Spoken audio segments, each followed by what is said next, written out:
नमस्कार, जय श्री राम, हर हर महादेव और स्वागत है आज के लाइव में। तो बहुत हो गया, बहुत दिनों से ये यूजीसी की एक पंचायत चल रही है, तो आज थोड़ा सा मजाक कर लेते हैं, थोड़ा सा हल्के फुल्के अंदाज में बातें कर लेते हैं। तो भाई, अजीबोगरीब सी हालत पूरी दुनिया की बनी हुई है, ये तो आप लोग देख रहे हैं, भारत में ही तमाशा देख रहे हैं आप। आज साउथ में चुनाव होने हैं तमिलनाडु में, और भाजपा के बड़े नेता जो हैं वहाँ पे वो अन्नामलाई साहब हैं, के अन्नामलाई। काफ़ी प्रतिभावान और युवा नेता हैं, आईपीएस अधिकारी रहे हैं, एसपी वगैरह रहे हैं, और उनसे उम्मीदें काफ़ी हैं भाजपा को। और ऐसा लगता है कि अगर वो जीतेगी भाजपा वहाँ पे, या कुछ कभी संभावना बनी, तो अन्नामलाई साहब जो हैं वो भाजपा के मुख्यमंत्री पद के उम्मीदवार होंगे। लेकिन आज उन्होंने भी भंड मार दी। अन्नामलाई साहब ने कह दिया कि मतलब पेरियार की तारीफ कर दी। अब पेरियार जो है वो मतलब एक नंबर का वाहियात किस्म का इंसान, और पूरा जो द्रविड़ पॉलिटिक्स है जो कि पूरी सनातन और हिंदू धर्म और भारत और सब चीज़ों के विरोध में चलती है, और उस आदमी को मतलब पूरी तमिल जो कल्चर है उसका सत्यानाश करने के लिए वो एक आइडियोलॉजी जो बनाई गई और पेरियार के माध्यम से उसको फैलाया गया, तो उसको कोई भी राष्ट्रवादी पसंद नहीं करता है। लेकिन पता नहीं अन्नामलाई साहब को आजकल जो एक अजीबोगरीब से हालात बने हुए हैं कि सभी के दिमाग में एक मति भ्रम है, कोई भी कुछ भी बोल रहा है, कर रहा है। तो उसी कड़ी में अन्नामलाई साहब ने पेरियार की तारीफ की है। तो ये एक अजूबा। फिर एक वीडियो चल रहा है, राजनाथ जी ने माई का लाल वाला डायलॉग मार दिया है। अब ये माई का लाल वाला डायलॉग जो है कि कोई माई का लाल आरक्षण खत्म नहीं कर सकता टाइप की जो है, ये आप समझिए कि मतलब उमा भारती भी ये चीज़ें बोल चुकी हैं, शिवराज जी भी बोल चुके हैं, और ये डायलॉग जो बोलता है फिर उसका आप समझ लीजिए कि कहानी ख़त्म हो जाती है, कैरियर के ऊपर एक विराम लग जाता है। शिवराज जी ने पिछले बार चुनाव के पहले ये बात बोली थी, कोई माई का लाल आरक्षण नहीं हटा सकता है, और उसके बाद माई के लालों ने मिलकर के भाजपा की सरकार हटा दी थी, कमलनाथ जी आके बैठ गए थे। वो तो 1.5 साल बाद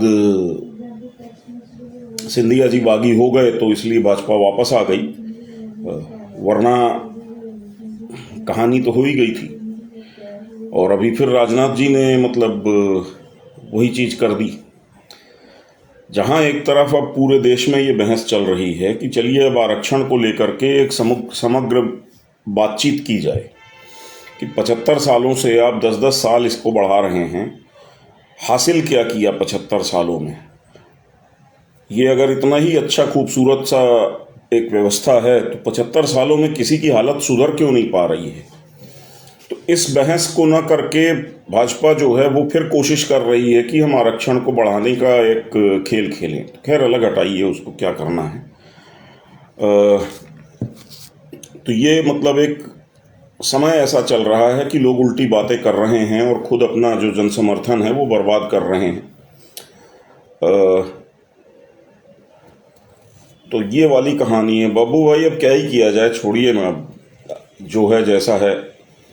रावता चौधरी भैया, अच्छा उधर आज खबर कई लोग बड़ा मज़े लेकर के देख रहे हैं। कल भी मैंने आप लोगों को बोला था कि चाइना में कल 3 धमाकों तक की खबर थी, आज वो 4 धमाके हो गए हैं कि 4 अलग अलग इलाकों में बड़े बड़े धमाके हुए हैं चाइना में।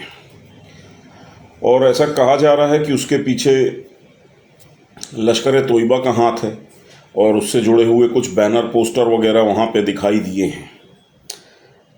अब लोगों का ये कहना है कि क्योंकि चीन ने पाकिस्तान को कर्ज देना से मना कर दिया है, पैसा देने से मना कर दिया है, और जो कर्ज की किस्तें मांग रहा है चाइना, तो वो पहले बार बार उसको रोल ओवर कर देता था कि पुराना कर्ज जो है उसको क्लोज करके और एक नया लोन अकाउंट खोल देता था, और नए लोन अकाउंट से पैसा पुराने लोन अकाउंट में ट्रांसफ़र करके उसको रोल ओवर कर देता था। अब चाइना ने उसके लिए मना कर दिया है। चाइना का कहना नहीं भैया पैसा दो हमको। तो उससे बहुत नाराज़ हैं पाकिस्तानी, और शायद इसलिए वहाँ पे धमाके शुरू हो गए हैं। फिर कोई कुछ कह रहा है कि हो सकता है कि अमेरिका से पैसा ले लिया हो इन लोगों ने वहाँ धमाके करने का, क्योंकि अमेरिका चाहता है चीन के साथ पंगा करना, लेकिन डायरेक्ट लड़ने से अच्छा है कि अगर आपके पास इस टाइप का एक पालतू जानवर है तो उसको बोल दो टॉमी छू, टॉमी जाके काट लेगा। तो हो सकता है अमेरिका ने धमाके करवाए हों चाइना के अंदर। जो भी है, चीनी भी सिर खुजा रहे हैं कि ये क्यों हो रहा है, कैसे हो रहा है। बहरहाल हुआ है तो अच्छा ही हुआ होगा, क्या ही किया जाए। दूसरा, वो एक गाली गलौज की खबर तो आप लोग रोज़ सुनते ही होंगे। ट्रंप साहब और ईरान की जो लीडरशिप है उसके बीच में चलता ही रहता है कुछ ना कुछ रोज़, मार दूंगा, काट दूंगा, खा जाऊंगा। तो वो सब चल ही रहा है इनका आपस में। अब ट्रंप साहब खुलेआम चिल्ला रहे थे कि मैं रजीम चेंज करूंगा और सत्ता परिवर्तन कर दूंगा ईरान में, और ऐसा है वैसा है, खमनई को मार के भगा दूंगा। आज खबर आ रही है कि ट्रंप साहब ने बोला मैं इस्तीफा दे दूंगा। तो आप रजीम चेंज करने गए थे, आप खुद अपनी रजीम चेंज कर रहे हो, मतलब आप खुद ही इस्तीफा दे रहे हैं। और सुप्रीम कोर्ट जो है वो उनके पीछे पड़ गया है। सुप्रीम कोर्ट ने बोला कि टैरिफ गलत थे और ऐसा था वैसा था। फिर ट्रंप साहब ने कोई दूसरे नियम से निकाल लिया कि ठीक है हम इस तरीके से लगाएंगे। फिर उसको चैलेंज किया सुप्रीम कोर्ट ने। सुप्रीम कोर्ट ने शायद बोला कि ये भी बकवास कर रहा है, ये भी गलत है, ये भी नहीं लगेगा। तो ट्रंप साहब को एक मुसीबत तो वो आ गई है टैरिफ वाली सुप्रीम कोर्ट से, और दूसरा मुसीबत आपके सामने गले में पड़ी हुई है इनके ईरान वाली। 3 एयरक्राफ्ट कैरियर लेके खड़े हैं और लड़ूंगा नहीं लड़ूंगा, मारूंगा नहीं मारूंगा, वही चल रहा है। और उसमें भी मतलब अमेरिकन आर्मी से लेकर के ट्रंप साहब के पैर जो हैं वो थोड़ा सा कांप रहे हैं कि लड़ाई शुरू की जाए तो कैसे की जाए, क्योंकि इनको डर इस बात का लग रहा है कि हमको कहीं बहुत ज़्यादा मार ना पड़ जाए। तो वो भी एक समस्या है। अब इसी से जुड़ी हुई एक कॉमेडी खबर आती है कि इनका जो एक सबसे आधुनिक, सबसे बड़ा भारी भरकम एयरक्राफ्ट कैरियर है, जो 90 से ज़्यादा फाइटर प्लेन और इलेक्ट्रॉनिक वॉरफेयर और सर्वेलेंस के प्लेन्स, हेलीकॉप्टर्स, दुनिया भर की चीज़ें, मतलब एक छोटी मोटी एयरफोर्स लेकर के चलता है। जेराल्ड आर फोर्ड इनके एक प्रेसिडेंट थे, उनके नाम पे जेराल्ड आर फोर्ड करके वो एयरक्राफ्ट कैरियर है। तो वो बड़े दिनों से था चर्चा में कि वो आ रहा है, और फिर पता चला कि वो इजराइल के आसपास मेडिटेरेनियन में कहीं पहुंच गया है, और अभी खबर आई है कि अरेबियन सी में वो एंटर कर गया है। तो अब वो पहुंचने वाला है ईरान के आसपास। लेकिन अब वो अरेबियन सी में आया है तो उसकी खबर आनी शुरू हो गई है कि भाई जेराल्ड आर फोर्ड जो है इसके टॉयलेट चोक हैं। अब उस चक्कर में इनके यहाँ मतलब टॉयलेट की जो है वो 45 मिनट की लाइनें लग रही हैं। अब इस हालत में वो घंटा लड़ाई करेंगे, मतलब पायलट को उड़ना है प्लेन लेकर के, वो टॉयलेट की लाइन में खड़ा हुआ 45 मिनट, उसको पॉटी जाना है, वो जा नहीं सकता है क्योंकि अंदर कोई बैठा हुआ है। तो ये हालत चल रही है इस समय उस एयरक्राफ्ट कैरियर की। और अब समंदर में कैसे ही उसको ठीक करेंगे, क्योंकि ये जो इनमें जो टॉयलेट सिस्टम होता है वो बड़ा कॉम्प्लिकेटेड सा होता है। वैक्यूम फ्लशिंग वाला सिस्टम होता है, जो आजकल आपने ट्रेनों में भी देखा होगा। थोड़ा सा पानी लगता है, बटन दबा दो, जुप से वो पूरा सक करके गायब कर देता है। तो उसमें पानी तो बहुत कम लगता है, लेकिन उसकी प्रॉब्लम ये है कि उसके अंदर ज़रा सा भी कोई चीज़ चली जाए, कोई कपड़ा डाल दे, कोई टिश्यू पेपर डाल दे, कोई इस टाइप की चीज़ डाल दे, सिगरेट का डाल दे, तो वो चोक होने लगता है, क्योंकि उसकी पाइपलाइन बड़ी पतली होती है, वो वैक्यूम प्रेशर से चलता है। अब अपनी ट्रेनों में तो क्या होता है कि एक साथ 2 ही टॉयलेट होते हैं एक साइड में, वो 2 टॉयलेट एक सिस्टम से जुड़े होते हैं। लेकिन ये एयरक्राफ्ट कैरियर वगैरह में क्या होता है, थोड़ा सिस्टम बड़ा होता है और दर्जनों टॉयलेट्स एक साथ जुड़े होते हैं, और ऐसे दर्जनों अलग अलग जोन्स में टॉयलेट्स होते हैं, और फिर ये सारे सिस्टम एक दूसरे से कनेक्ट हुए रहते हैं। तो अब कहाँ फॉल्ट है, क्या हो रहा है, किसको बदलना है, कैसे करना है, वो अभी उलझन में चल रहा है मामला। तो जेराल्ड आर फोर्ड पहुंच तो गया है, लेकिन टॉयलेट जाम है, तो शायद इस चक्कर में वो लड़ाई में उतरने की पोजीशन में नहीं है। शायद इसलिए लड़ाई टल रही है। और प्रेशर बहुत ज़्यादा है। ऐसा कहा जा रहा है कि ट्रंप साहब को एप्स्टीन फाइल्स को लेकर के मोसाड ब्लैकमेल कर रही है कि ट्रंप साहब के कुछ वीडियो हैं उनके पास एप्स्टीन आइलैंड के, वो जारी कर देंगे, क्योंकि अब बड़ा खुल के डिस्कशन हो रहा है अमेरिका में कि एप्स्टीन जो था वो बेसिकली इजरायली सीक्रेट सर्विस का एजेंट था।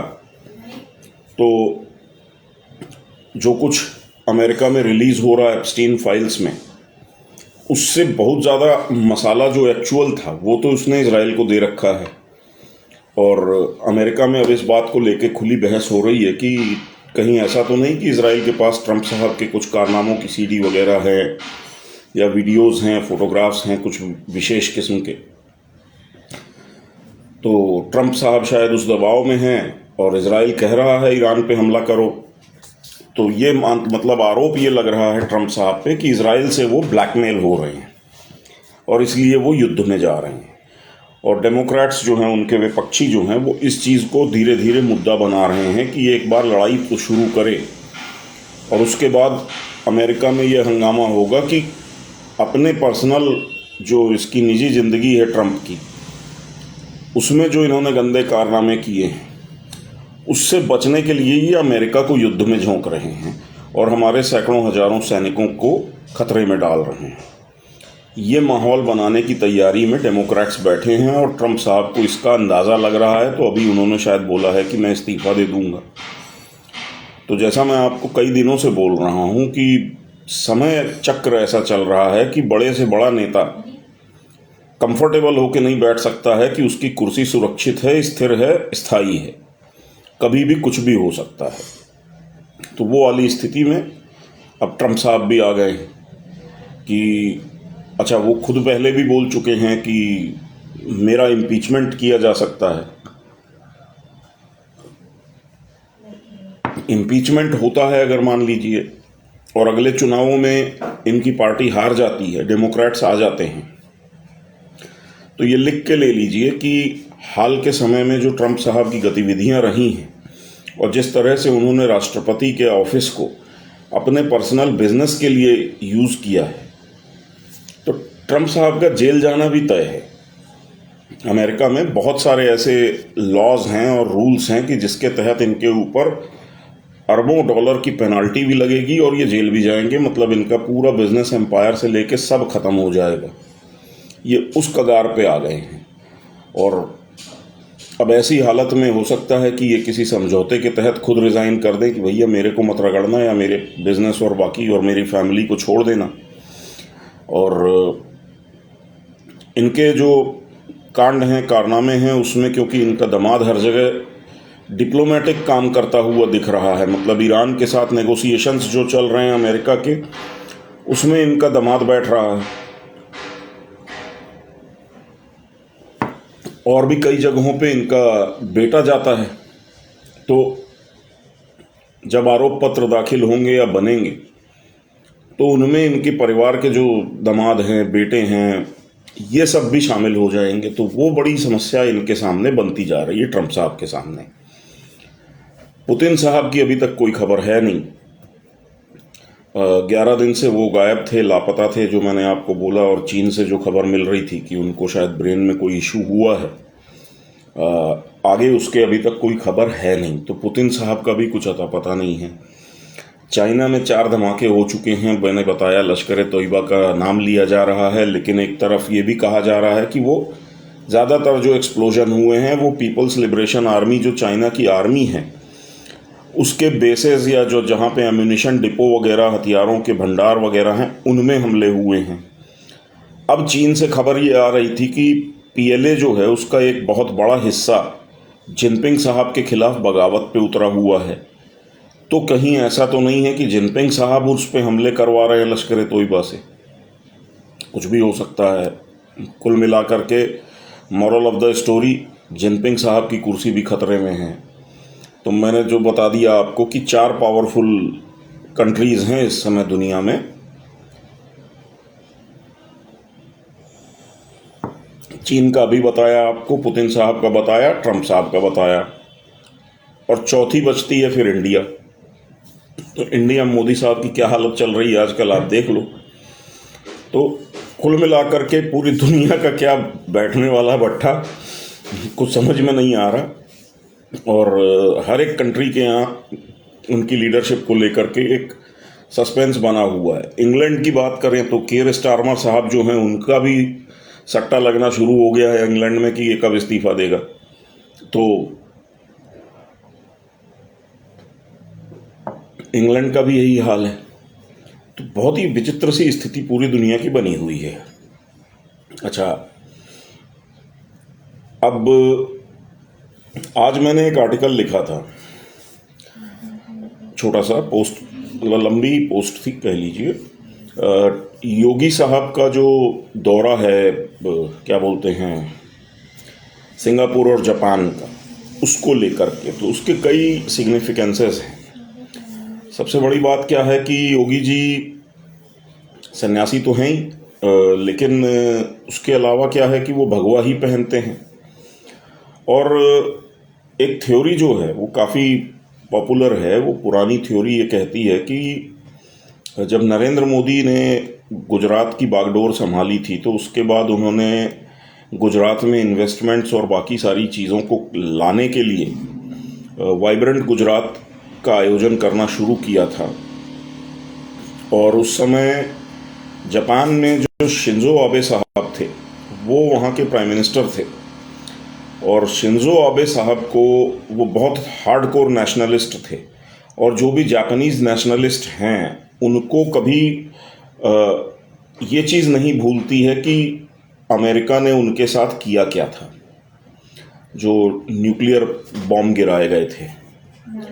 तो वो चाहते थे कि मतलब हम एक न्यू वर्ल्ड ऑर्डर की शुरुआत करें और अमेरिका का किसी तरीके से दुनिया पर से जो होल्ड है वो तोड़ा जाए। और उसके लिए उन्होंने जो स्ट्रैटेजी बनाई वो डीडॉलराइजेशन की स्ट्रैटेजी थी। लेकिन ऑब्वियस सी बात है कि जापान की एक लिमिट है, वो उससे बड़ा ग्रो नहीं कर सकता, ना इकोनॉमी में ना मिलिट्री में। छोटी सी कंट्री है, लिमिटेड पॉपुलेशन है, तो वो एक चीज़ है।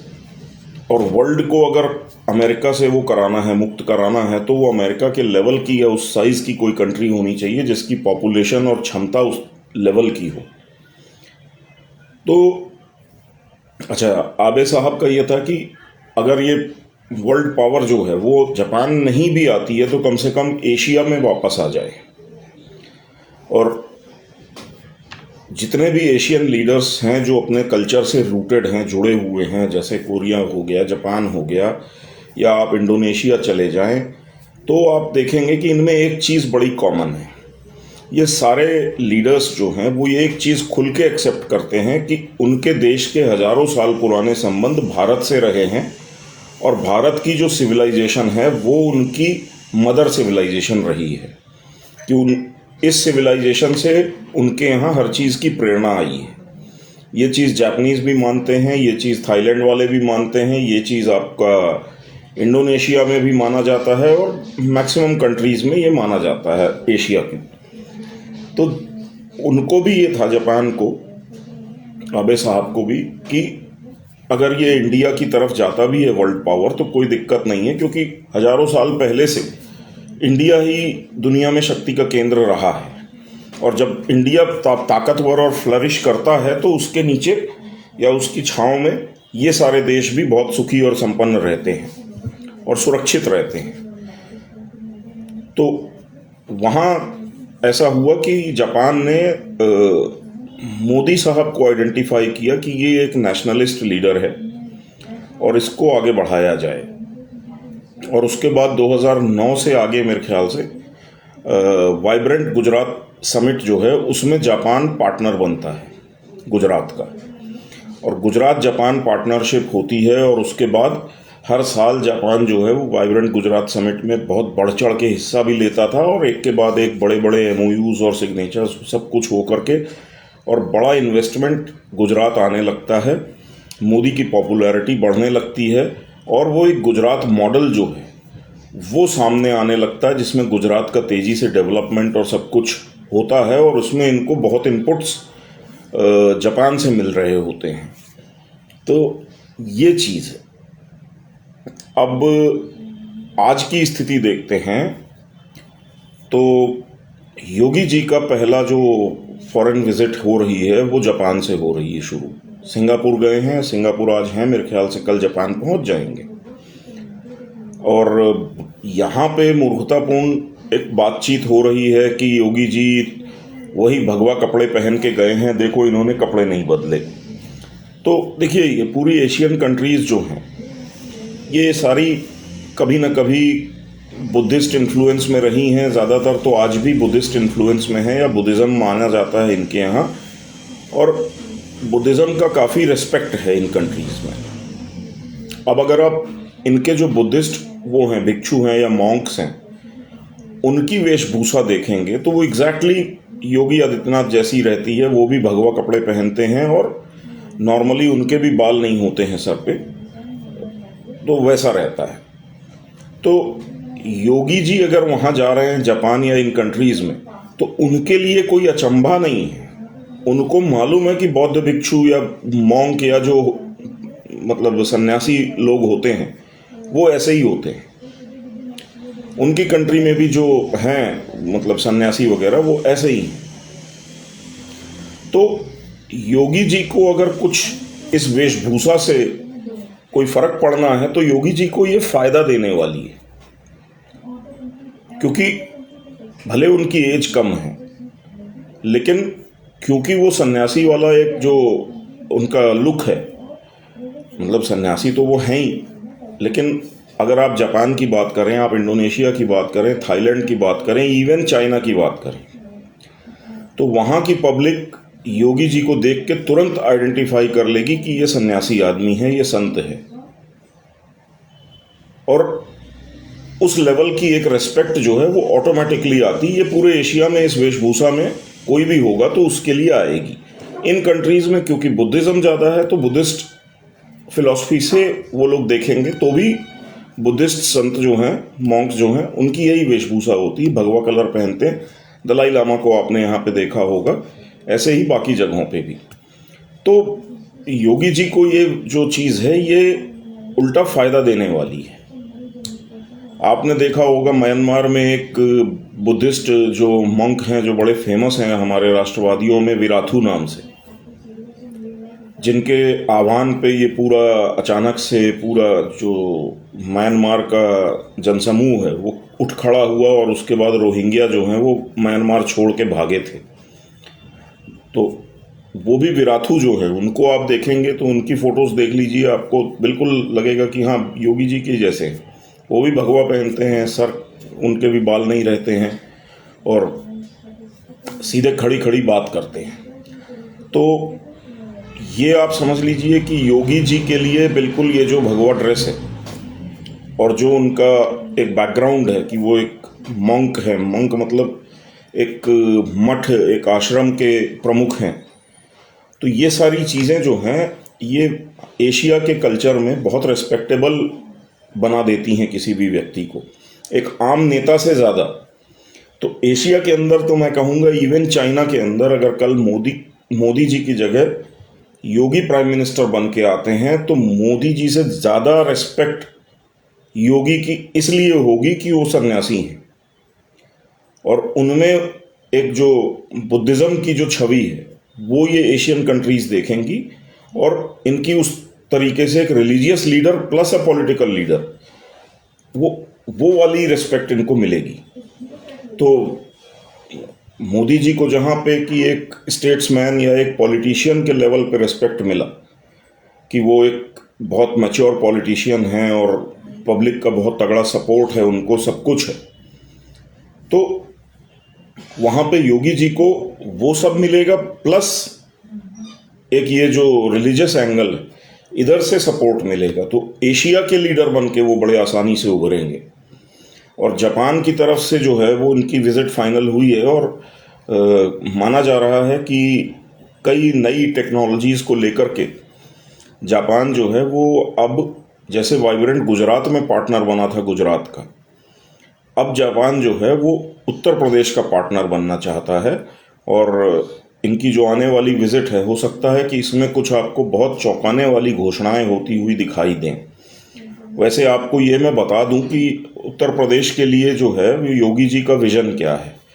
तो आई थिंक अभी 10 साल पहले, 12 साल पहले कुछ उत्तर प्रदेश का जो बजट होता था वो 3 लाख करोड़ के आसपास, 3 साढ़े 3 का होता था।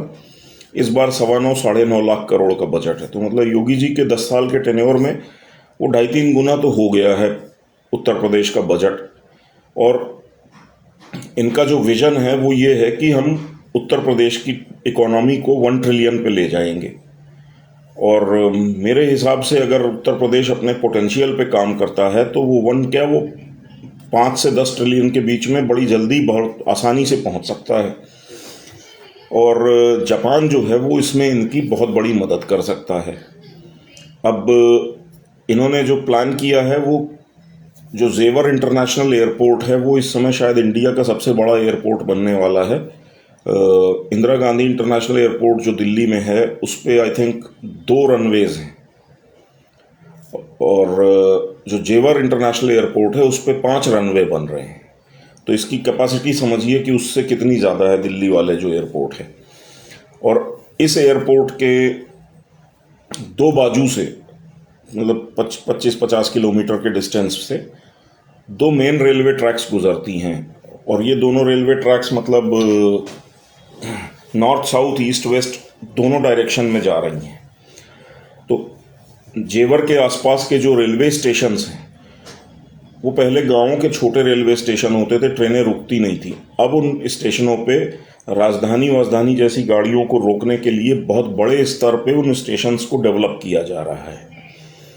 इसके अलावा जेवर इंटरनेशनल एयरपोर्ट के आसपास में हजारों एकड़ की, मतलब 2 एरियाज आइडेंटिफाई किए हैं यूपी गवर्नमेंट ने। ये ग्रेटर नोएडा में आ रहा है। और इन 2 जो हजारों एकड़ के एरियाज हैं, इनमें एक में सिंगापुर सिटी और एक में जापान सिटी, इसका कॉन्सेप्ट है और इसके एमओयूज होने हैं। तो अभी सिंगापुर में है, उसके बाद जापान जाएंगे। और इन दोनों सिटीज़ में जापान और सिंगापुर की जो बड़ी बड़ी कंपनीज हैं जो इन्वेस्ट करना चाहेंगी, उनकी फैक्ट्रीज, प्लांट्स और इस टाइप की चीज़ें यहाँ पे लाई जाएंगी। इसके अलावा आप समझ लीजिए कि हर एक जो एक्सप्रेस हाईवे है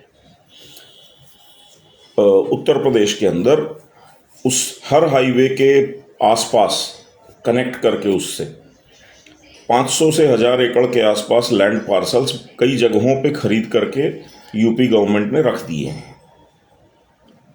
तो विजन जो है योगी आदित्यनाथ का, आप उसका अभी जो देख रहे हैं उत्तर प्रदेश का इकोनॉमिक मॉडल, वो अभी 10% है। और 27 में उनका इलेक्शन है। 27 के इलेक्शन तक बहुत सी बड़ी बड़ी इंडस्ट्रीज़ अपने प्रोडक्शन पे आ जाएंगी, काम शुरू हो जाएगा। जिनके कंस्ट्रक्शंस वगैरह चल रहे हैं वो कंप्लीट हो जाएंगे। जैसे ब्रह्मोस का प्रोडक्शन शुरू हो गया है लखनऊ में। एक स्कूटर्स इंडिया लिमिटेड करके कंपनी हुआ करती थी जो विजय सुपर स्कूटर बनाती थी, वो उत्तर प्रदेश सरकार की कंपनी थी। तो उसकी लखनऊ में फैक्ट्री बंद पड़ी थी, तो उस फैक्ट्री को जो है अशोक लीलैंड ने ले लिया था। अब अशोक लीलैंड जो है वो भी मेरे ख्याल से इसी साल के अंत होते होते उसका काम कंप्लीट कर लिया है उसने। और वहाँ से वो इलेक्ट्रिक बसेस वगैरह जो है वो मैन्युफैक्चर करके निकालना शुरू कर देगी। तो ऐसे बहुत सारे टाटा के कई एक प्रोजेक्ट्स हैं वहाँ पे। मेरे ख्याल से एयरक्राफ्ट का भी एक प्रोजेक्ट है। एक तो बहुत बड़ा प्रोजेक्ट टाटा का, इनका यूक्रेन की कंपनी थी, आई थिंक इल्यूशन थी या कौन सी थी, एंटोनोव। तो उनके साथ ट्रांसपोर्ट प्लेन्स और इसका उसका बड़ा कारखाना बनाने का प्लान था टाटा का। ज़मीन भी इन लोगों ने ले ली थी, सब है। वो यूक्रेन युद्ध शुरू हो गया, वरना उत्तर प्रदेश के अंदर समझ लीजिए कि सबसे पहली फैक्ट्री होती जो एक प्राइवेट कंपनी एरोप्लेन्स बना रही होती। तो वो चीज़ यूक्रेन वॉर के कारण लटक गई, क्योंकि जो एंटोनोव जिससे टेक्नोलॉजी ट्रांसफ़र और सब कुछ हो रहा था, रशिया ने सबसे पहले राउंड में उन्हीं की जो यूक्रेन की फैक्ट्रीज वगैरह हैं उन पे बॉम्बिंग करके उसको तबाह कर दिया। तो वो भी कुछ एक सेटबैक्स लगे हैं यूपी को, लेकिन यूपी का फ्यूचर जो मैं कह रहा हूँ वो बहुत बढ़िया है। और इसलिए अगर आगे किसी को बिजनेस वगैरह प्लान करना है, कुछ करना है, तो यूपी को ज़रूर ध्यान में रखो।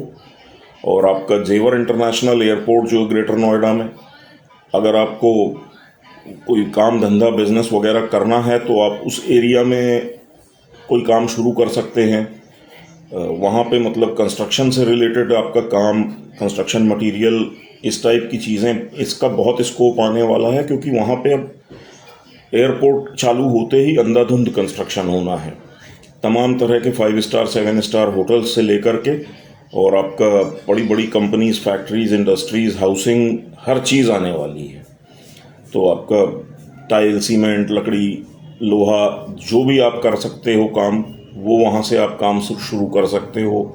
प्रॉपर्टीज़ में इन्वेस्ट करना है तो उस एरिया में, लेकिन थोड़ा रिसर्च करके, स्टडी करके कि कहाँ क्या आ रहा है, एक नक्शे पे मार्क करके, और फिर आप डिसाइड करो कि मेरे को यहाँ बैठना है। ये सबसे स्ट्रेटजिक लोकेशन है।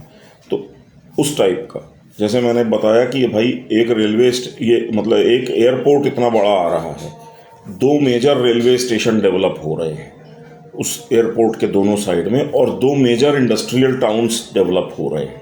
तो जहाँ इतना कुछ हो रहा है तो वहाँ पे ग्रोथ क्यों नहीं होगी, आप खुद सोच सकते हैं, है ना। तो उस चीज़ पे भी आप लोग ध्यान दे सकते हैं, जिनको अगर फ्यूचर में कुछ करना है तो ये वाली कहानियाँ हैं। मज़ेदार खबर है कि ये भी सुनने में आया है कि वो गलगोटिया वालों को जो चीनी कुत्ता लेके आए थे, तो उस कुत्ते ने काट लिया है, और शायद वो पहली यूनिवर्सिटी होगी जो कि, पहला केस कह लीजिए जो बीच में चल रहा था, कि वो मैडम जो मतलब इंटरव्यू वगैरह दे रही थी उछल उछल के, तो वो नज़र में चढ़ गई थी सरकार के। तो उसके बाद गलगोटिया वालों को तो भगा दिया गया था एआई समिट से, और उस खुन्नस में गलगोटिया वालों ने मैडम की नौकरी ले ली, भगा दिया उनको, मैडम को। तो सब कह रहे थे कि एआई से नौकरी खोने वाली पहली महिला बनी ये मैडम, क्या नेहा सिंह या ऐसा कुछ नाम था उनका। और इंसिडेंटली कह लीजिए कि मतलब ये कांड करने वाली ये नेहा सिंह जी जो हैं, ये हमारे मध्य प्रदेश की ही हैं, इंदौर से पढ़ के गई हैं, और इन्होंने ये कांड किया है। तो एआई से नौकरी खोने वाली एआई के कारण शायद पहली महिला बन गई हैं ये। लेकिन एआई के कारण एक अच्छी वाली यूनिवर्सिटी बर्बाद हो जाए तो वो पहली यूनिवर्सिटी भी गलगोटिया बन गई है, क्योंकि आज खबर आ रही है कि गलगोटिया की मान्यता रद्द हो गई है। तो वो 1 साला 2 लाख का कुत्ता उसने कितने लोगों को बर्बाद किया है। सारे गलगोटिया के छात्र छात्रा जो हैं, जो लाखों की फीस दे के बड़े बड़े घरों के बैठे थे, उनके नाच गाने के वीडियो आपने देखे होंगे, काफ़ी टैलेंटेड बच्चे हैं। मतलब कुछ नहीं तो बॉलीवुड में तो काफ़ी कुछ कर ही सकते थे, आइटम डांस वगैरह का काम। राखी सावंत का रिप्लेसमेंट तैयार कर रहे थे वो लोग तो। लेकिन अब बेचारे वो बच्चे जो हैं वो भी मान्यता रद्द होने के खबर के बाद से सड़कों पे घूम रहे हैं कि हमारा क्या होगा। तो देखिए क्या है, आजकल छात्रों के भी दिन खराब चल रहे हैं। बाकी बहुत सारे छात्रों के दिन तो इसलिए खराब चल रहे हैं कि परीक्षाएं चल रही हैं, तो दिन तो अच्छे किसी के नहीं हैं। और जैसे मैंने बताया कि अभी ट्रंप साहब ईरान में सत्ता परिवर्तन की बात कर रहे थे, वो करते करते आज की डेट में खुद को इस्तीफा देने का दबाव आ गया है। खुद सोच रहे हैं कि हम ही इस्तीफा दे देते हैं, और तो कुछ हो नहीं रहा है हमसे। तो वो वाली बात है। और जहाज़ लेकर के वो जेराल्डा आर फोर्ड ही बोला करेंगे यार उसको, तो फोर्ड वाला जहाज़ लेकर के गए थे। वो साला उसका टॉयलेट चौक है, वो उनकी टटियाँ नहीं हो रही हैं, वो लड़ेंगे क्या। तो मतलब दिन ही खराब चल रहे हैं लोगों के, क्या ही किया जाए। पाकिस्तानियों को समझ में नहीं आ रहा है कि हमारा होगा क्या।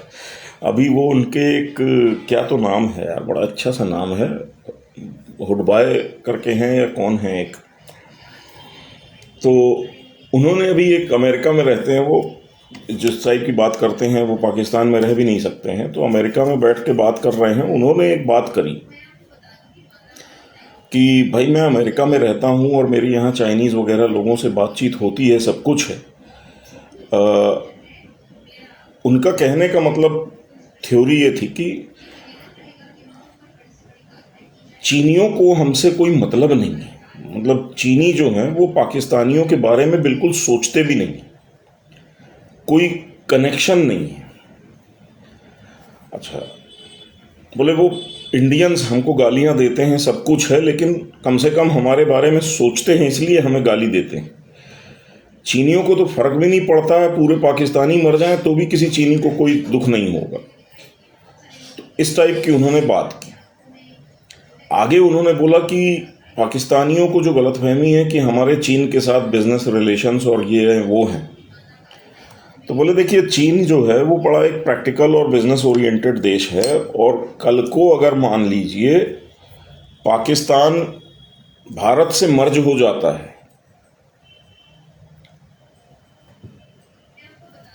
तो भी चीन का भारत से वैसा ही संबंध बन जाएगा बिजनेस का जैसा आज की डेट में पाकिस्तान से है। अब ये आप एक तरीके से कह सकते हैं कि एक जर्नलिस्ट की या एक किसी व्यक्ति की लफाजी भी हो सकती है, लेकिन अगर आप इसको दूसरे एंगल से एनालाइज करेंगे तो क्या होता है कि इस टाइप के जो पॉपुलर इन्फ्लुएंसर्स हैं, इनके मुंह से इस टाइप की इम्पॉसिबल सी चीज़ें बुलवा के पब्लिक के परसेप्शन को मोल्ड करना शुरू कर दिया जाता है। ठीक है, तो अब जैसे फॉर एग्जांपल अगर आप अलग अलग टुकड़ों में चीज़ों को एनालाइज करें कि एक खबर आती है कि पाकिस्तान जो है वो इज़राइल में गाज़ा में हमास से लड़ने के लिए अपने सोल्जर्स भेजेगा।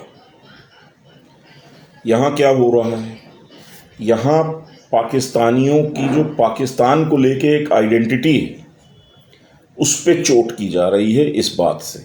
अब आप खुद सोचिए अमेरिका को क्या खुजली उठी थी कि वो पाकिस्तान को, पूरी दुनिया में 190 देश हैं, वो इन पाकिस्तानियों को बुला के बोले कि तुम लोग जा करके हमास को मार के भगाओ।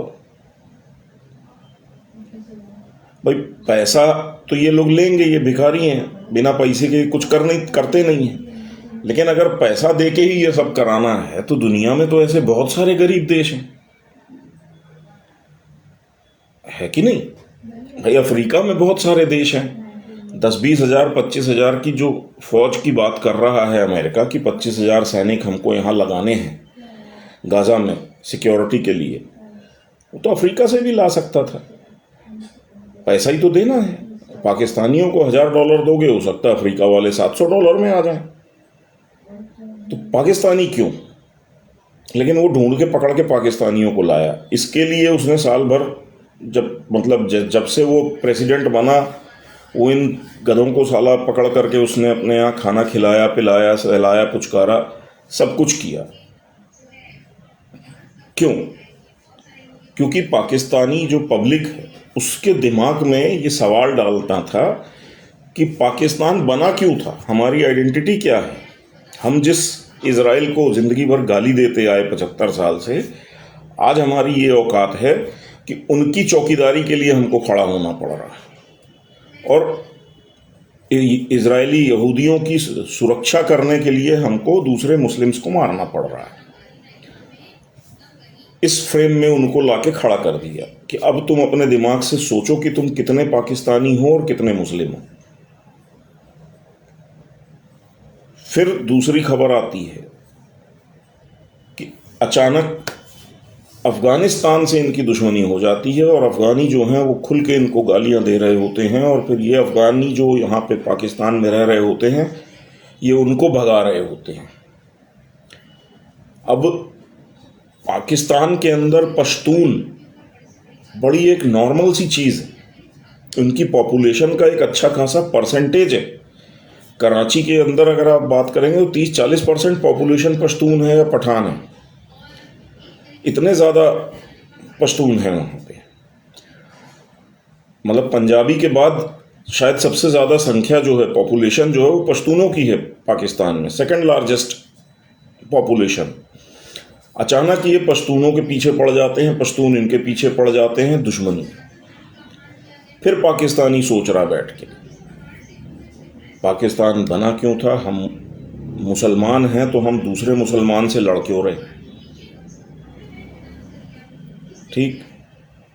फिर तीसरी खबर आने लगती है कि अमेरिका जो है वो ईरान से जब हमले करेगा, ईरान पे अटैक करेगा, तो उसको जो एयरबेस वगैरह की ज़रूरत होगी वो पाकिस्तान देगा। अब फिर पाकिस्तानी सोच रहा है पाकिस्तान बना क्यों, और हम अगर मुसलमान हैं तो हम दूसरे मुसलमान मुल्क ईरान के खिलाफ लड़ाई के लिए अमेरिका का साथ क्यों दे रहे। और अब ये तीसरा जो दिमाग में दिया गया है इनके वो सवाल कि अगर पाकिस्तान भारत के साथ भी मर्ज हो जाता है तो भी चीन से हमारे रिलेशंस बिगड़ेंगे नहीं, वो भारत के साथ वैसे ही रिलेशंस बना लेगा, वैसे ही डील्स कर लेगा। अब इसमें दो चीज़ें हैं, इनके दिमाग में दो झटके क्या दिए। पहला, इनको ये भरोसा था कि चीन का इतना पैसा लगा हुआ है पाकिस्तान में कि चीन जो है वो भारत को कभी पाकिस्तान के किसी इलाके पे कब्जा नहीं करने देगा। तो उस पे उसने एक चोट कर दी कि बेटा भारत कब्जा कर भी लेगा तो चाइना जो है वो जाकर के पाकिस्तान में जो इन्वेस्टमेंट है उसको लेकर के इंडिया से डील कर लेगा कि भाई साहब मेरे इतने पैसे लगे हैं, ये एयरपोर्ट हमारे पास गिरवी है, ये हाईवे हमारे पास गिरवी है, तो इसकी टोल और ये सारी चीज़ें, और इंडिया बोलेगा हाँ ठीक है ले लेना, लेकिन ब्याज इतना नहीं मिलेगा, ब्याज के लिए बैठो बात करो। वो चाइना तैयार हो जाएगा क्योंकि उसका रिस्क खत्म हो गया, तो इसलिए वो ब्याज कम कर देगा, बोलेगा अब कम से कम पैसा तो वापस मिलेगा। तो एक चोट ये दिमाग में। दूसरा, क्या सही में इंडिया पाकिस्तान पे कब्जा करने वाला है? तो उस पे क्या है कि अब पाकिस्तान के अंदर जो मैंने आपको कल के लाइव में बोला था कि एक डिबेट शुरू हो गई है कि पाकिस्तान की जो पब्लिक है वो आर्मी को गाली दे रही है, क्योंकि अब उनको ये लग रहा है कि इन आर्मी वालों के चक्कर में क्या है कि हम लोग भूखे मर रहे हैं। क्योंकि पहले ये होता था कि भाई पाकिस्तान की आर्मी को अमेरिका से बहुत पैसा मिलता था, प्लस अफ़गानिस्तान में दंगा फसाद और ये सब चल रहा था, उसके चक्कर में क्या हो रहा था कि अफ़गानिस्तान में पाकिस्तान की आईएसआई वगैरह जो हैं ये जम के वो कराते थे अफ़ीम की खेती। वो अफ़ीम वहाँ से लाते थे और खैबर पख्तूनख्वा के इलाके में आईएसआई जो है उसकी रिफाइनिंग की फैक्ट्रियाँ लगवा के बैठा था और वहाँ पे उसकी वो ड्रग्स बनती थी। वो ड्रग्स जो है वो अमेरिकन एजेंसीज़ के साथ मिलकर के ये दुनिया भर में और अमेरिका में बेचते थे, एक्सपोर्ट करते थे, और इसमें मिलियंस ऑफ डॉलर अंधाधुंध पैसा आता था। वो पैसे का एक हिस्सा अमेरिकन एजेंसी ले जाती थी और एक अच्छा खासा हिस्सा जो है मिलियंस ऑफ डॉलर महीने का वो पाकिस्तान की आर्मी और उनके ऑफिसर्स और आईएसआई और इनको सबको मिल जाता था। वो बंद हो गया है, अमेरिका से पैसा मिलना बंद हो गया है। तो कुल मिलाकर के पाकिस्तान आर्मी की जो इनकम थी इधर उधर से वो सारी बंद होती चली गई। तो नतीजा क्या हुआ कि पाकिस्तान आर्मी को जो पैसा खाने की आदत है, इनके अफसरों को जो करोड़ों डॉलर साल का कमाने की आदत है, तो इन लोगों ने क्या किया कि पाकिस्तान के बजट को नोचना शुरू कर दिया। तो जो बजट मिलता था पब्लिक के काम के लिए, सड़कों के लिए, इसके उसके लिए, वो बजट कम होता चला गया। तो पाकिस्तान की पब्लिक जो है वो अब आर्मी को गाली दे रही है कि इन लोगों ने सब खा लिया, सब खा लिया। पहले पब्लिक जो है वो ज़्यादा बोलती नहीं थी क्योंकि पब्लिक को कुछ ना कुछ काम होता रहता था, मिलता रहता था, बिजली है, ये है, वो है, ठीक ठाक रेट पे। आज की डेट में 70-80 रुपये यूनिट बिजली का रेट है। 10-15-20 हज़ार मामूली बात है, 15-20 हज़ार का, 25 हज़ार का बिल आना बिजली का किसी एक घर का नॉर्मल सी बात है। तो पाकिस्तानी तो पागल हुए पड़े हैं, उनको तो ये नहीं समझ में आता है कि तनख्वाह आई है उससे बिजली का बिल जमा कर दें, बच्चों की फीस दे दें या घर का राशन ले आएं। मतलब तनख्वाह से आप एक ही काम कर सकते हो या बहुत खींच के 2 काम कर सकते हो, कोई इन 3 में से। तो ये हालत में है और उसके लिए वो सारा जिम्मा किसको मान रहे हैं जिम्मेदार? आर्मी को। अब पॉलिटिशियंस जो हैं वो ये देख रहे हैं कि पब्लिक का गुस्सा ऑलरेडी आर्मी के खिलाफ है, हम अगर इनके साथ खड़े रहे, पाकिस्तान आर्मी के साथ, और सरकार चलाते रहे, तो जिस दिन ये गुस्सा फटेगा पब्लिक का, तो उस दिन आर्मी वाले तो अपने कैंट वैंट में, बंकरों अंकरों में छुप करके बच लेंगे, उनके पास गन है, बंदूक है, लेकिन ये हजारों लाखों की भीड़ फिर ये पॉलिटिशियंस के घरों में घुसेगी, इन्हें कौन बचाएगा? तो अब धीरे धीरे पाकिस्तान आर्मी, ये जो पॉलिटिशियन है पाकिस्तानी, ये भी आर्मी से अपनी दूरी बना रहे हैं, और उस चक्कर में इन लोगों ने क्या है कि दबी छुपी भाषा में पाकिस्तान आर्मी को कटघरे में खड़ा करना शुरू कर दिया है, इवन ऑपरेशन सिंदूर को लेके भी। और बहुत सारी जगहों पे अब ये वाली बात होने लगी है कि भाई हम ऑपरेशन सिंदूर में अगर हमने इंडिया को बहुत बुरी तरह से मारा था, सब कुछ किया था, जीत गए थे हम, तो उसके बाद बार बार पाकिस्तान वाले कह रहे हैं कि बलूचिस्तान में इंडिया करवा रहा है सब कुछ, धमाके हो रहे हैं तो वो बोल देते हैं इंडिया करवा रहा है। तो पाकिस्तान की पब्लिक का कहना है कि 2 बार 3 बार ऐसा हो गया है कि पाकिस्तान ने अफगानिस्तान में एयर स्ट्राइक कर दी। इन लोगों का कहना है कि बार बार जब हमारे यहाँ धमाके और सब कुछ इंडिया करवाता है, और ऑपरेशन सिंदूर में फील्ड मार्शल बन गया था आसिम मुनीर ये बोल के कि हमने इंडिया को हरा दिया, तो भैया तुम जाकर इंडिया को अटैक क्यों नहीं कर रहे हो? उनको तो डरना चाहिए हमसे। तो अब पब्लिक को पता है, पब्लिक समझ रही है कि ये लात खाए थे ऑपरेशन सिंदूर में, क्योंकि ऑपरेशन सिंदूर के जितने भी वीडियो हम लोगों ने देखे कि पाकिस्तान में यहाँ धमाका, वहाँ धमाका, ये मिसाइल अटैक, वो एयरपोर्ट पे धमाके, वो सारे वीडियो तो पाकिस्तान की पब्लिक ने ही जारी किए ना, अपने अपने मोबाइलों से शूट करके, ये देखो मेरे घर के पास धमाका हुआ। तो जो आपने देखे होंगे बहुत से वीडियो, लोग भीड़ लगी हुई है, हाईवे पे खड़े हैं, दूर धमाका हो रहा है, बड़ा सा आग का गोला उठ रहा है, तो पब्लिक ने आंखों से देखा है, पब्लिक को पता है कि यार हमारे यहाँ बम गिरे थे, इंडिया ने गिराए हैं। इन लोगों ने जो इंडिया के ऊपर अटैक करने के सबूत दिए वो सारे के सारे झूठे साबित हो गए, वो भी पाकिस्तान की पब्लिक ने देखा।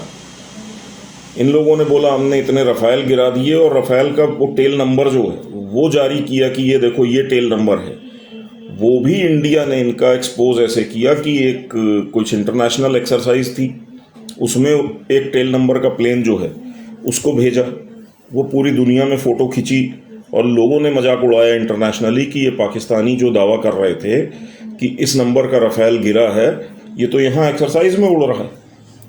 और फिर अभी दूसरा जो है यूरोपियन यूनियन के सामने जो फ्लाई पास्ट हुआ 26 जनवरी को, उसमें वो एक टेल नंबर का प्लेन, दूसरा प्लेन जिसका दावा ये कर रहे थे, वो उड़ा दिया इंडिया ने, और उसको वहाँ की मीडिया और वहाँ के यूट्यूबर्स ने सबने उठाया कि यार हम जो बोल रहे हैं कि ये प्लेन गिरे थे, ये लोग तो उड़ा रहे हैं, मतलब हमारे यहाँ से झूठ बोला गया, इसका मतलब है कि इंडिया ने हमें ठोका था, ये साले किसी काम के नहीं है हमारी आर्मी वाले।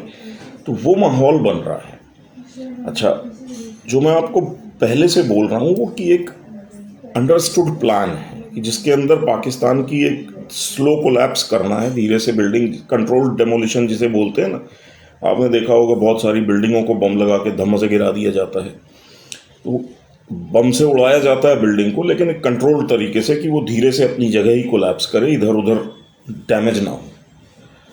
तो पाकिस्तान का वो कंट्रोल्ड डेमोलिशन चल रहा है, और वो कंट्रोल डेमोलिशन में आप समझ लीजिए कि अमेरिका और यूरोप ये सब इन्वॉल्व हैं, क्योंकि बनाया इन्होंने था।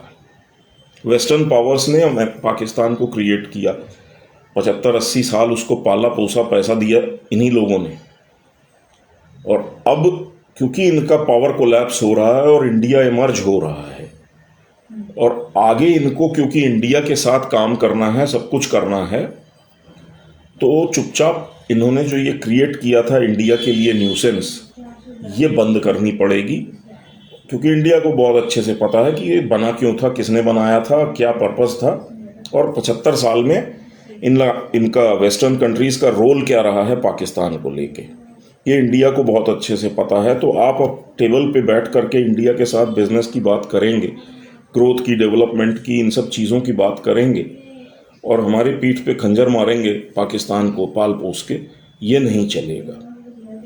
तो हमको आपको अगर लॉन्ग टर्म में एक ईमानदारी से बिजनेस करना है तो पहले जो वो आपने गंद खड़ी की थी हमारे दरवाजे पे, वो गंद साफ करो। और वो प्रोसेस और वो नेगोशिएशन पिछले 10 साल से चल रहा है, जिसमें कि ये जो वर्ल्ड पावर्स हैं इन्होंने धीरे धीरे धीरे धीरे आप देखेंगे तो पाकिस्तान को बिल्कुल बैंकरप्सी के रास्ते पे ला दिया है।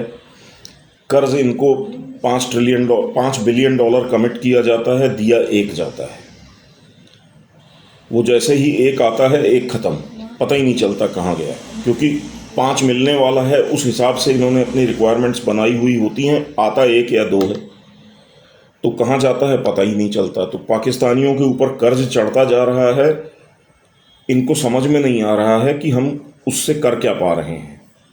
तो ये एक प्रोसेस है, धीरे धीरे इनको उस कोलैप्स की तरफ ले जाया जा रहा है। पब्लिक की ब्रेन वॉशिंग की जा रही है कि मतलब आप लोग जो है एक लूजर्स की कंट्री हो, भिखारी हो।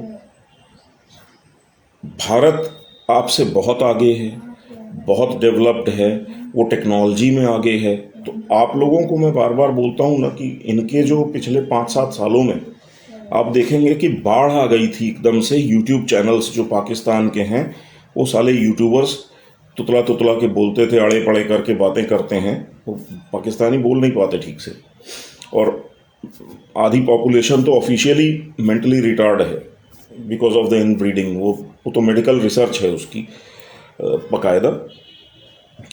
तो ये यूट्यूबर्स जो हैं ये रोज़ शाम को मार्केट्स में खड़े होकर के और लोगों से ये देखिए ये कार कितने की होगी, कोई बोल रहा 75 लाख, कोई 1 करोड़, नहीं जी ये 7 लाख की कार है, किस कंट्री की होगी, इस टाइप की जो मूर्खताएं आती थी। ये देखिए ये सिटी किधर की है, वो जो पूछते रहते थे।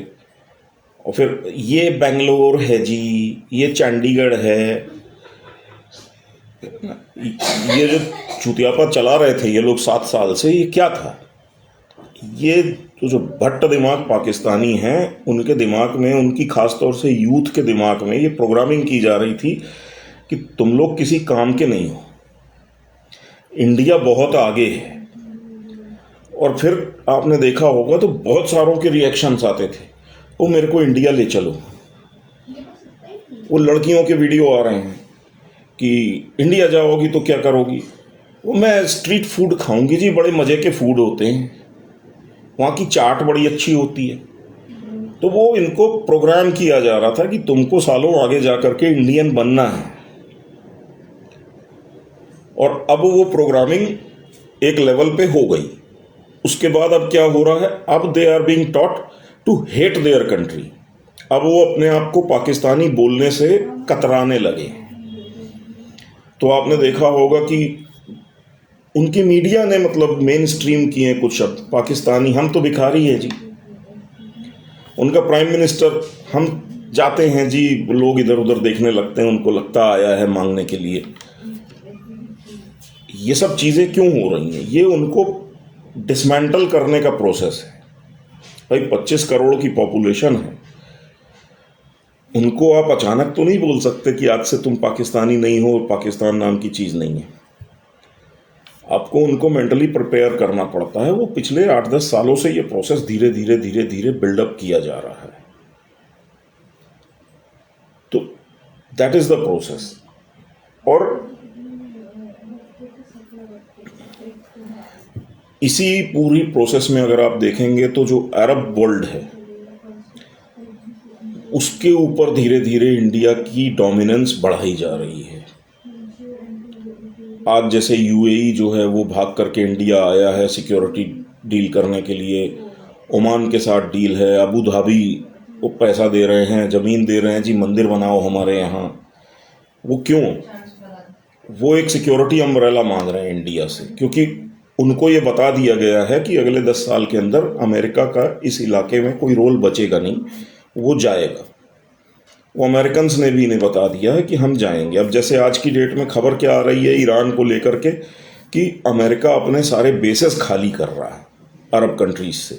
बहाना ईरान से लड़ाई का है, कहना यह है कि ईरान हमारे बेसेस पे अटैक कर सकता है, इसलिए हम बेसेस खाली कर रहे हैं, लेकिन वो वापस नहीं आने वाले हैं। वो खाली करके गए तो गए। अब अरब कंट्रीज जो हैं वो भाग रहे हैं इधर उधर, और लगातार वो इंडिया से डिप्लोमेटिक कनेक्शन बना रहे हैं। भैया वो जा रहे हैं, तुम लोग आ जाओ यार। और अब आप इमेजिन करिए कि इंडिया अमेरिका वाली पोजीशन में एज ए मतलब ऑपरेटर ऑफ दैट रीजन, कि ये यहाँ क्या चलेगा ये हम डिसाइड करेंगे।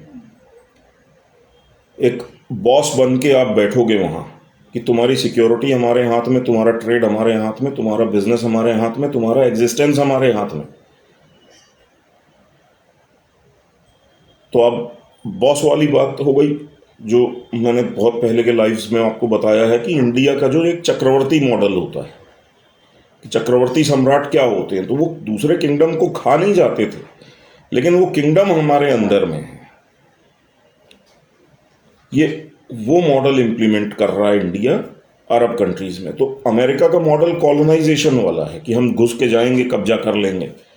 इंडिया का वो चक्रवर्ती वाला है। तो हमारी लैंग्वेज बड़ी सोफिस्टिकेटेड होगी, हमारी जो डील्स और नेगोशिएशंस हैं वो ट्रेड के नाम पे होंगी, उसमें सिक्योरिटी के नाम पे होंगी, लेकिन वो चीज़ वही। अब आप जब आप बैठ जाते हो अरब में एक पावरफुल पोजीशन पे जाके, तो यहाँ पे जो कन्वर्टेड पॉपुलेशन बैठी हुई है पाकिस्तान, इंडिया और बांग्लादेश,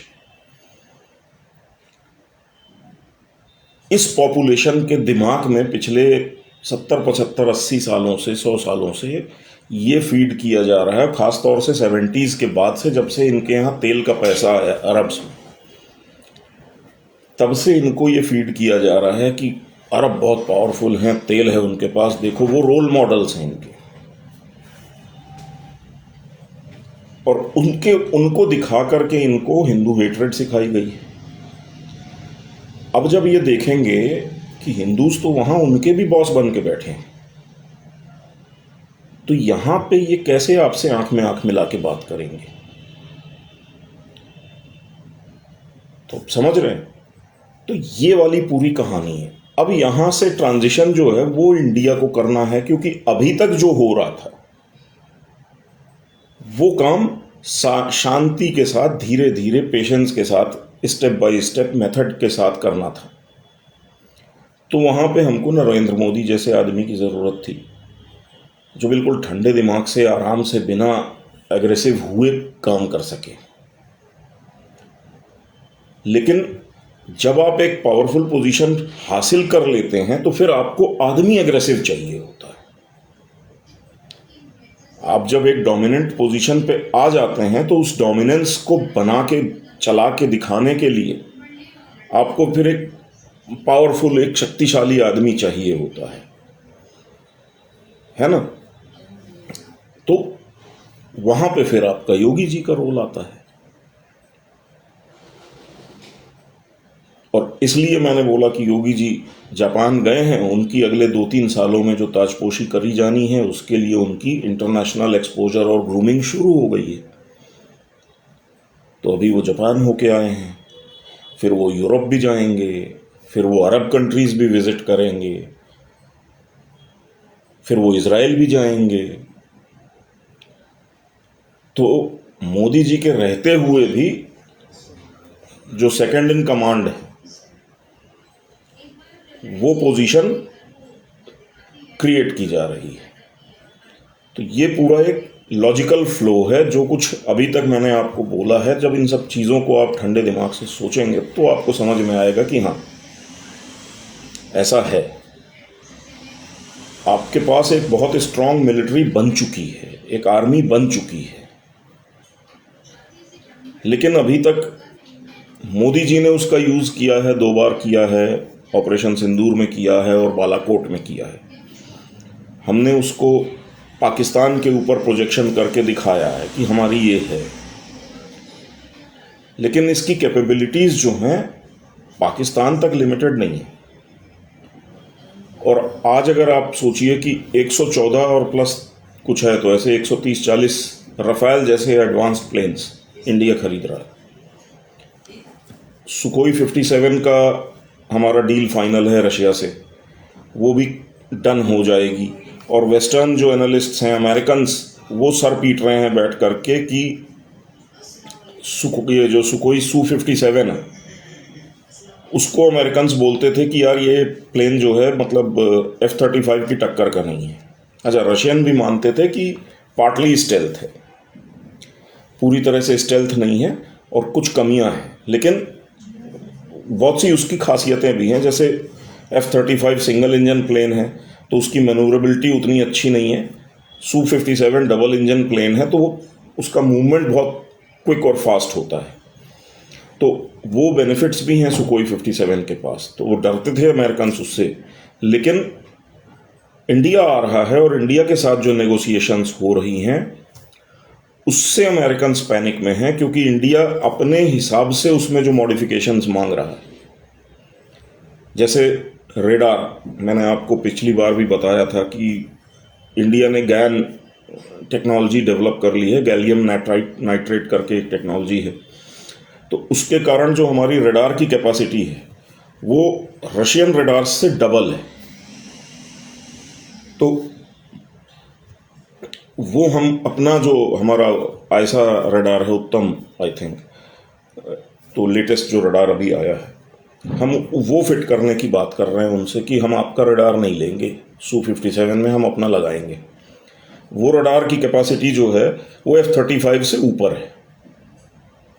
तो अब रडार एक सेक्शन था जहां पे रशियन Su-57 अमेरिकन F-35 के रडार से इसके रडार की कैपेसिटी कम थी। अब इसका रडार चेंज करके अगर इंडियन अपना लगा देते हैं और वो रडार F-35 से एडवांस है उसके रडार से, तो ये प्लेन तो ऊपर उठ गया ना। तो ऐसी बहुत सारी चीज़ें हैं। अभी BVR missile, beyond visual range, वो अस्त्रा सीरीज जो है वो 300 किलोमीटर 350 किलोमीटर तक की रेंज की मिसाइल डेवलप कर ली है इंडिया ने। तो अब आप इमेजिन करिए, पंजाब बॉर्डर से अफगानिस्तान बॉर्डर जो है वो 400 किलोमीटर है। मतलब पाकिस्तान के अंदर पाकिस्तान की एयरफोर्स का कोई भी प्लेन उड़ रहा है, उनके खुद के एयरबेस से उड़ेगा, इंडिया के अंदर उड़ता हुआ कोई भी इंडिया का फाइटर प्लेन उसको शूट कर देगा, उसको पाकिस्तान के अंदर जाने की ज़रूरत नहीं, वो 250-300 किलोमीटर दूर उसको मार देगा। तो ये कैपेसिटीज़ इंडिया की आ गई हैं। लेकिन अब मैं जो कह रहा हूँ कि पावर प्रोजेक्शन के लिए आपको उस एग्रेशन का आदमी भी चाहिए। अभी क्या है कि वो एक जो हमारे यहाँ रामायण में प्रकरण है ना कि राम जी बोलते हैं वो भय बिन होए न प्रीत वाला, विनय न मानत करत क्या जड़, वो जल्दी जड़ गए 3 दिन बीत, बोले राम सकोप तब भय बिन होए न प्रीत। तो वहां पे क्या है, राम ने अपना एग्रेशन दिखाया है। अब आपको लीडरशिप पे वो एग्रेसिव कैरेक्टर चाहिए, क्योंकि अगर आपको वर्ल्ड में एक पावर वो बन के उभरना है तो उस माइंडसेट का आदमी आपको बैठाना है। और अब जैसे मोदी जी हैं तो मोदी जी की इमेज अलग है, वो डिप्लोमेट हैं, सोबर आदमी हैं, शांत हैं। मैं ये नहीं कहता हूँ उनका रोल ख़त्म हो गया, नहीं ख़त्म होगा, क्योंकि उन्होंने इतना इन्वेस्ट किया है, देश ने उनके ऊपर इतना इन्वेस्ट किया है, और उनकी एक इंटरनेशनल ग्लोबल एक डिप्लोमेट की इमेज बन गई है। इस लेवल के लोग जो होते हैं ये ज़िंदगी भर जब तक जिंदा हैं ये देश के लिए एसेट है। क्योंकि आज अफ्रीका में भी जो छोटे छोटे बच्चे हैं, आप उनको बोलो कि मैं इंडिया से हूं, वो तुरंत बोलेंगे मोदी। तो ये जो एक पहचान है ये देश के लिए एसेट है। तो मैं नहीं कहता हूं कि मोदी का रोल खत्म हो गया है। अब वो और थोड़े से बड़े एक सीनियर एक उस रोल में उनको आना होगा। लेकिन कमान जो है, ड्राइविंग सीट, उस पे अब दूसरा बंदा आएगा, वो टाइम भी आ गया है। वो टाइम कोई मैं पॉलिटिकल एनालिसिस इंडिया का नहीं बता रहा हूँ, मैं आपको ग्लोबल जियो पॉलिटिक्स के नज़रिए से बता रहा हूँ, क्योंकि आप अब उस स्टेज पे आ गए हो और पूरी दुनिया जिस स्टेज पे जा चुकी है। जैसा मैं बोल रहा हूँ कि पिछले 10 दिन से अमेरिका जो है उसकी ईरान पे अटैक करने की हिम्मत नहीं पड़ रही। तो ये दिखा रहा है कि अमेरिका की जो पावर है वो कितनी नीचे जा चुकी है।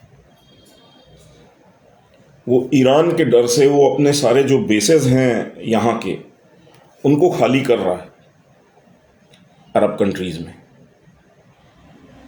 और अरब कंट्रीज पैनिक हो रही हैं कि ये जो अपने बेसेस छोड़ के खुद ही अमेरिकन भाग रहे हैं तो हमको फिर ईरान से कौन बचाएगा। तो वो इंडिया की तरफ भाग रहे हैं कि भैया तुम कुछ करो। और क्योंकि इंडिया यहां बीच में बैठा है, पता नहीं बैकडोर कुछ ना कुछ नेगोशिएशंस चल रहे हैं ईरान से, क्योंकि इंडिया इकलौता ऐसा देश है जिसकी ईरान से भी बात होती है, अमेरिका से भी बात होती है, रशिया से भी बात होती है, चाइना से भी बात होती है। जितनी पार्टीज इस कॉन्फ्लिक्ट में इन्वॉल्व हैं, और इजराइल, इसमें इजराइल हो गया, रशिया हो गया, ये 2 कंट्रीज के साथ तो ऐसा है कि दुनिया मानती है कि इंडिया जो बोलेगा ये कर देंगे। तो ये लड़ाई रुकी हुई है, हो नहीं रही, क्यों? तो अमेरिका को भी पता है कि यार एक बड़ी पावर बाजू में बैठी है, तो अगर इंडिया बोल रहा है कि रुको मैं बात कर रहा हूं, तो बात हो रही होगी। तो बहुत सारी चीजें हैं जो बैकड्रॉप में चलती रहती हैं, जिनके बारे में मतलब अभी बात करने का कोई फायदा नहीं है, लेकिन एनालिसिस के लिहाज से तो है।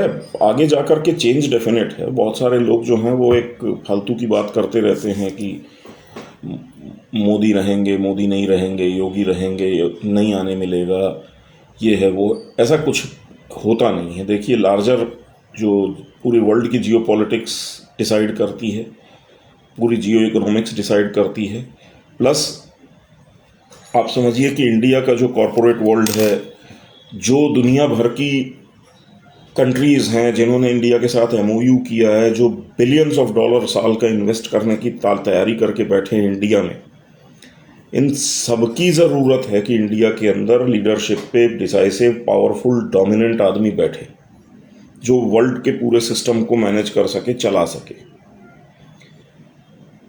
और इसलिए मोदी के बाद अगर किसी को आना है तो वो योगी को ही आना।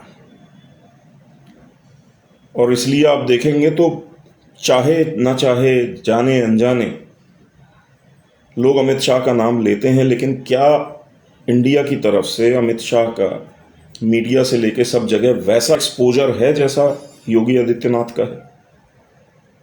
नहीं। बीजेपी चुनावों में रैली करती है तो जितनी रैली मोदी को मिलती है उतनी रैली आदित्यनाथ जी को मिलती है। तो क्यों? वो एक्सपोजर खुद बीजेपी बना रही है ना, वो उनको खुद बिल्ड कर रही है ना, उनकी इमेज को, योगी आदित्यनाथ की। तो उस चीज को आप समझिए, बोली नहीं जाती हैं चीजें, देखना होता है। तो आई थिंक आज के लिए वाइंड अप करते हैं, लंबा हो गया बहुत। तो धन्यवाद, जय श्री राम, हर हर महादेव। आज कौन कौन जुड़े थे भाई? निशा जी जुड़ी हैं, पिंटू भाई हैं, दीपू वर्मा, उमेश कुमार, अंकित तमोली और राजीव तोमर, कमल शर्मा, बब्बू भाई और रावता चौधरी भैया, सबको राम राम और जुड़ने के लिए धन्यवाद। जय श्री राम, हर हर महादेव, नमस्कार।